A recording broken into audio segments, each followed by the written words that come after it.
कल निफ्टी का weekly expiry है। अब वीकली एक्सपायरी पर निफ्टी कहां पर क्लोजिंग दे सकता है, कहां पर हमें बाइंग और सेलिंग अपॉर्चुनिटी मिल सकती है और उसके पीछे का लॉजिक क्या है, चलिए साथ में देखते हैं।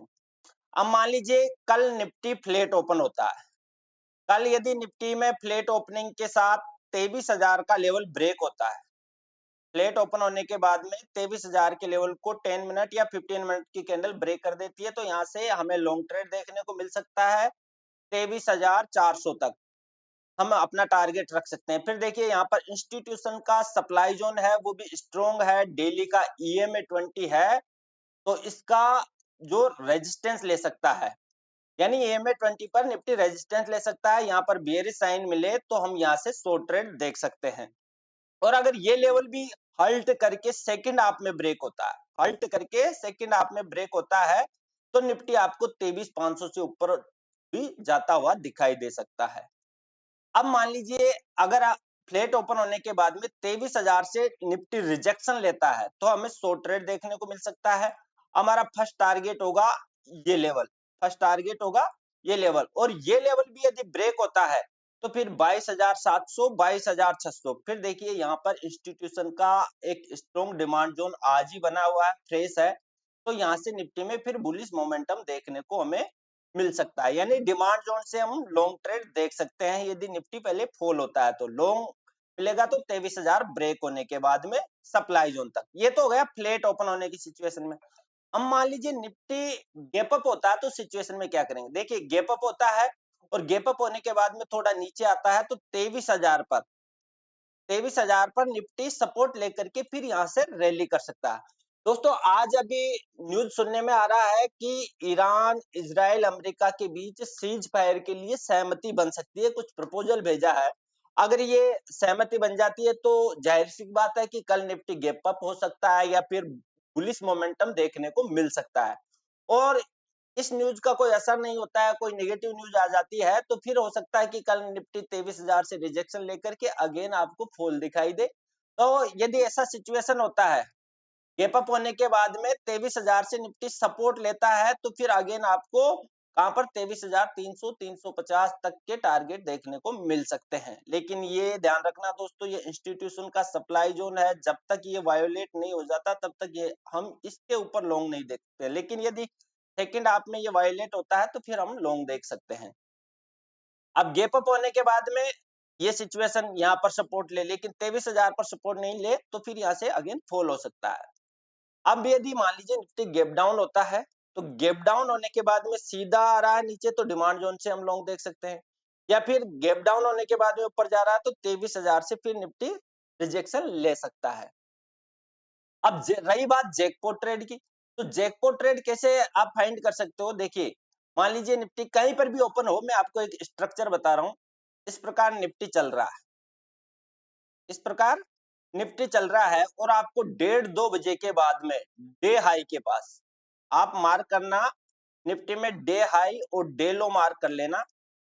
अब यदि डे हाई के पास ऑप्शन चेन में भी यदि स्ट्रॉन्ग रेजिस्टेंस बना हुआ है और 1:30 बजे के बाद यानी सेकंड हाफ में निफ्टी इस प्रकार 3 4 5 कैंडल का हल्ट कर रहा है, जितना ज्यादा हल्ट उतना बेहतर, और हल्ट करने के बाद में इस प्रकार ब्रेकआउट होता है, तो आप उस स्ट्राइक प्राइस का यानी मान लीजिए 2300 का लेवल ब्रेक करता है, तो मैं आपको एज्यूम बता रहा हूं कि ऐसा हो तो 23,100 का जो ऑप्शन है इसके प्रीमियम आपको 20-25 से 80 100 120 तक जाते हुए दिखाई दे सकते हैं। यानी जैकपॉट ट्रेड फाइंड करने का ये एक निंजा टेक्निक है, पावरफुल टेक्निक है। डे हाई के पास यदि हल्ट कर रहा है 1:30 बजे के बाद में, और स्ट्रॉन्ग सपोर्ट भी बना वो सॉरी रेजिस्टेंस भी बना हुआ है यदि ऑप्शन चेन पर, और अगर हम सपोर्ट साइड देखें तो मान लीजिए डे लो के पास में निफ्टी इस प्रकार हल्ट कर रहा है, वो स्ट्रॉन्ग सपोर्ट भी बना हुआ है और उसका ब्रेकडाउन होता है 1:30 बजे के बाद, तो फिर आपको ये जैकपॉट ट्रेड मिल सकता है। ऐसा यदि आपको ट्रेड मिलता है, महीने में 1-2 ट्रेड ही मिलते हैं वैसे ऐसे, तो वो आपको अच्छा खासा रिटर्न दे करके जा सकता है।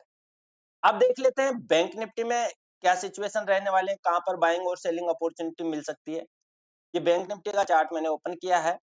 अब यदि इसमें हम मार्क करें तो जैसे मैंने कल वाले वीडियो में बताया था कि यदि 125 मिनट का जो सप्लाई जोन है वो ब्रेक होता है तो फिर नेक्स्ट सप्लाई जोन तक हम टारगेट रख सकते हैं। तो देखिए ये ब्रेक भी हुआ, अब ये वायलेट हो गया, इसे हम कर देते हैं डिलीट। अब इसमें यदि हम लेटेस्ट देखेंगे तो लेटेस्ट 75 मिनट या 125 मिनट में हमें यहाँ पर एक डिमांड जोन बना हुआ दिखाई दे रहा है, रैली, बेस और रैली, यानी ये 125 मिनट का हमें डिमांड जोन यहाँ पर देखने को मिल रहा है। इसको 75 मिनट में ड्रॉ करना चाहोगे तो 75 मिनट में इस प्रकार होगा। तो अब कल के लिए जो इम्पोर्टेंट लेवल है वो कौन से होने वाले हैं? देखिए 125 मिनट का सप्लाई जोन अभी भी वायोलेट नहीं हुआ है।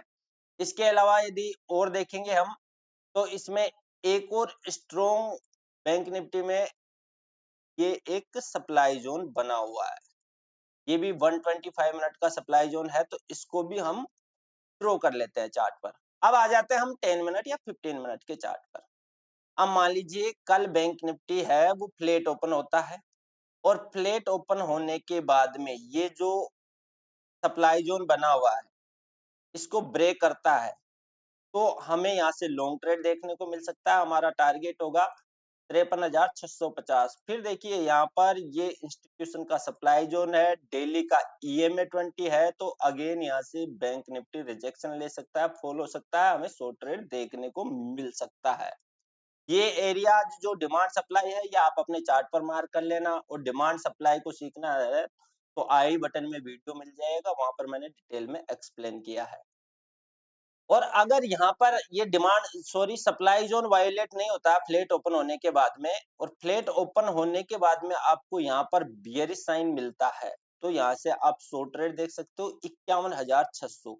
ये देखिए लेटेस्ट इंस्टीट्यूशन का डिमांड जोन है, अगेन यहाँ से आपको बुलिश साइन देखने को मिले तो आप यहाँ से लॉन्ग ट्रेड देख सकते हो, यानी 5100 से 51,200 300 के बीच में आपको बुलिश साइन मिले तो आप लॉन्ग ट्रेड देख सकते हो। ये हो गया बैंक निफ्टी का फ्लैट ओपन होने की सिचुएशन में। अब मान लीजिए बैंक निफ्टी गैप डाउन होता है और थोड़ा ऊपर जाकर के इसका रेजिस्टेंस लेता है तो आप शॉर्ट ट्रेड देख सकते हो 51,600 तक, या फिर डायरेक्ट फॉल हो रहा है तो 51,600 या ये देखिए 51,600 पर यहाँ पर हमारी यहाँ पर प्रोक्सिमल लाइन आ रही है, तो थोड़ा इस डिमांड जोन के बीच में, देखिए ऊपर भी नहीं, डिमांड जोन के बीच में आपको बियरिश साइन, वो बुलिश साइन यानी बुलिश सिंगल हो, ट्रेंड लाइन ब्रेकआउट हो, या फिर कोई माराबुजू कैंडल, आपकी जो भी स्ट्रेटेजी हो, लेकिन बुलिश साइन मिले तो आप यहाँ से लॉन्ग ट्रेड देख सकते हो। अब मान लीजिए बैंक निफ्टी भी यदि गैप अप होता है तो उस सिचुएशन में क्या करोगे? अब इतना गैप अप होता है तो फिर यहाँ नीचे आकर के यहाँ से ये सपोर्ट लेकर के अगेन रैली कर सकता है, और ज्यादा ही गैप अप हो जाता है सप्लाई जोन में तो अगेन वहां से फिर बैंक निफ्टी फॉल हो सकता है। तो दोस्तों मैंने निफ्टी और बैंक निफ्टी में आपको लॉजिक के साथ डिमांड और सप्लाई प्राइस एक्शन के बेस पर बताया कि कहां पर हमें बाइंग और सेलिंग अपॉर्चुनिटी मिल सकती है।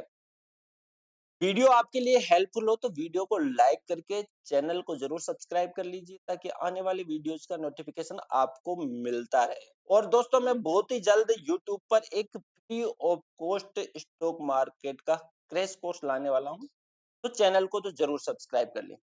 चलिए दोस्तों आज के लिए इतना ही, मिलते हैं हम फिर कल नेक्स्ट वीडियो में।